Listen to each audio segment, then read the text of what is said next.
What was she wearing? Did they have their seatbelts on? Why weren't the parents watching more carefully? Did she really give her husband sex often enough? Today we're talking about victim blaming.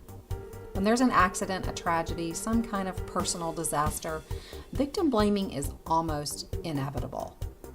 Why do we victim blame? I think it's primarily to control our own anxiety and to create a sense of safety for ourselves. If we wear the right clothes, wear our seatbelts, watch over our kids, keep our husbands sexually satisfied, we can keep those bad things from happening to us.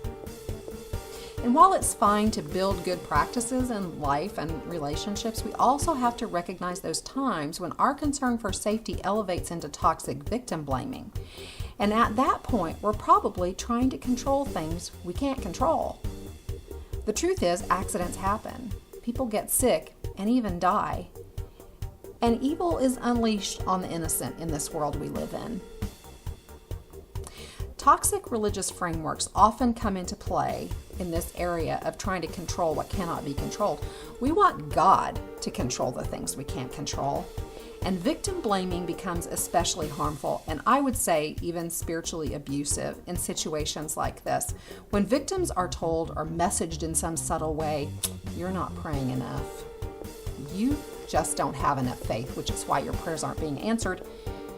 And God is punishing you for your sins.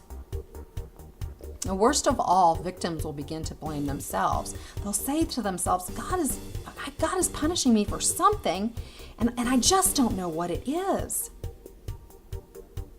How can we stop victim blaming?